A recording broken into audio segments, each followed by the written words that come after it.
बिस्मिल्लाहिर्रहमानिर्रहीम। नाजरीन अस्सलाम वालेकुम। नाजरीन, कल परसों अमेरिका के जो special representative for Afghanistan, specially जो अमन के प्रोसेस में काफ़ी एक्टिव है ज़ल्मे खलीलज़ाद, उसका एक बयान आया है और इस बयान से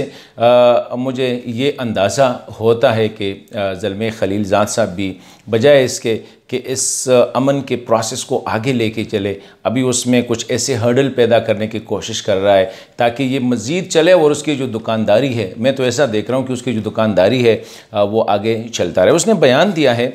तालिबान ने जो अफ़गानिस्तान में स्प्रिंग ऑफेंसिव फ़तह के नाम से जो अपनी कार्रवाइयों का ऐलान किया है, उसको डेफिनेटली कंडेम करना चाहिए और तालिबान को ये नहीं करना चाहिए। अभी अमन की प्रोसेस शुरू हुई है तो उसको अमन की जो प्रोसेस है या अमल है उसको आगे लेके जाने चाहिए, ना कि ऐसे मौके पे अभी जंग की बातें करना। ये तालिबान को भी और किसी को भी ज़ेब नहीं देता है।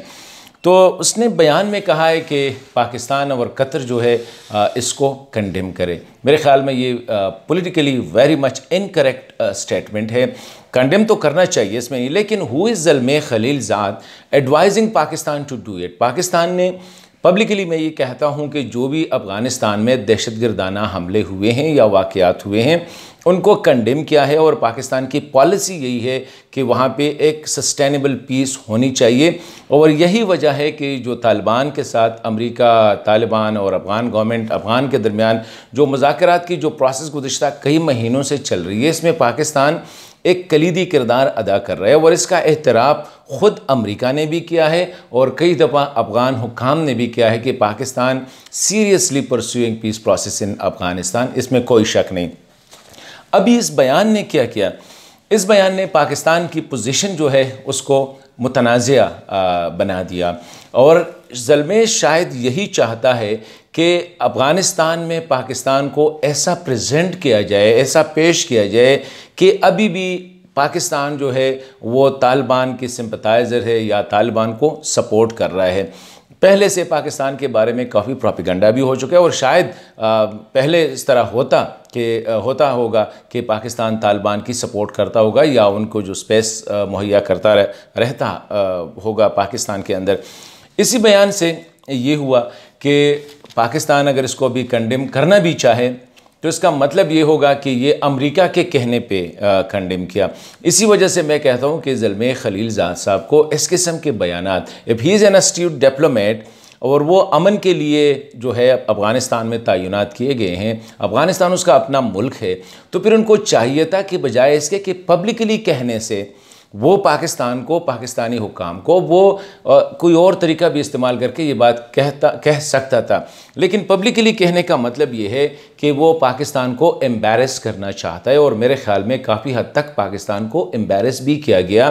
कि जिस तरह मैंने कहा कि अगर पाकिस्तान, क्योंकि जो भी मुल्क बयान देता है अपनी हालात, वाक़यात और वक्त का तयन वो ख़ुद करता है कि कब कंडेम करना चाहिए, कब इसके ख़िलाफ़ बोलना चाहिए, कब इसको सपोर्ट करना चाहिए। और पाकिस्तानी डिप्लोमेसी और पाकिस्तानी गवर्नमेंट इस कैपेबल है ना कि इस चीज़ का उनको इदराक है कि ये तालिबान के ऑफेंसिव का ऐलान करना अनटाइमली है और बिल्कुल गलत बात है। जब अब ये हो गया कि ज़ल्मे खलीलज़ाद ने पाकिस्तान की पोजीशन कंप्रोमाइज़ की, यहाँ तक कि कतर की पोजीशन भी कंप्रोमाइज़, क्योंकि दो अहम ममालिक है कतर और पाकिस्तान। इसका मतलब मेरे ख़्याल में ये हो सकता है कि ज़ल्मे जो मुआहदे के करीब अब पहुँच चुके अमेरिका और तालिबान, शायद वहाँ से अभी ये थोड़ा और टाइम गेन करना चाह रहा है कि इन जो मेन पार्टीज़ है इनके दरमियान कुछ शक शुबहात या कोई ऐसी सिचुएशन पैदा करे कि ये जो प्रोसेस है ये मज़ीद डिले हो जाए। हालांकि इसने इससे पहले हामिद का अफ़गान प्रेसिडेंट अशरफ गनी साहब के बारे में भी इसका जो रवैया था वो एक प्रोफेशनल डिप्लोमेट्स का नहीं होता है। अब डॉक्टर गनी साहब is the president, legitimate president of Afghanistan. तो ऐसी सूरत हाल में उसने पहले उनको अफ़गान को इनाय किया और फिर हमने सुना भी और देखा भी कि अल्हम्दुलिल्लाह मुहिब साहब जो कि नेशनल सिक्योरिटी एडवाइज़र है अफ़गानिस्तान के, फिर उसका जो बयान आया कि इनको ये अपने आप को as a viceroy present करता है, कोई शेयरिंग नहीं करते, वो थर्ड सोर्स से उनको पता चलता है कि ये अफ़गानिस्तान के और तालिबान और अमेरिका के दरमियान क्या बातचीत चल रही है। दूसरी बात यह है कि ऑलरेडी डॉक्टर गनी साहब ने भी काफ़ी प्रोसेस के हवाले से पेशरफ्त हुई है कि उसने एक लीडरशिप कौंसिल बनाई है और उसमें हामिद करज़ई साहब इवन अपने मुखालिफिन को भी लिया है, जो लीडिंग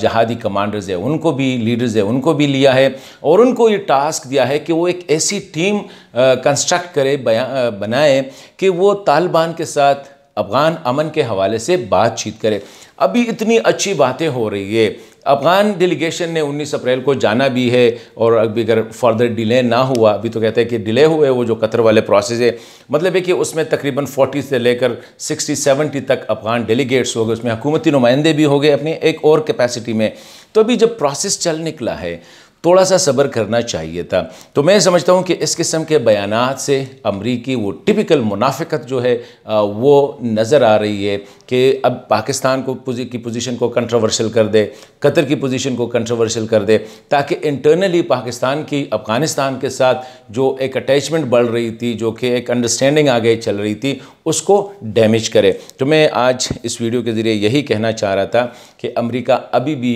मेरे ख़्याल में हमें अमरीकी किरदार को शक की निगाह से डेफिनेटली देखनी चाहिए कि इस किस्म के बयानात, आया इस किस्म के बयान की ज़रूरत थी, और अगर ज़रूरत थी भी तो क्या अमरीकी नुमाइंदे को ये ज़ेब देता है कि वो पब्लिकली किसी दूसरे मुल्क को कहे कि आप ये करें या आप ये ना करें। इस किस्म के बयानात देने से मैं समझता हूँ कि सिचुएशन को स्पॉइल करने या ख़राब करने के मुतरादिफ है ऐसी किस्म के बयानात देने से। और इसमें ये जो मेन कैरेक्टर है, जब वो ये कर रहा है तो मेरे ख़्याल में इससे मज़ीद शकूक व शुबहात पैदा होंगे।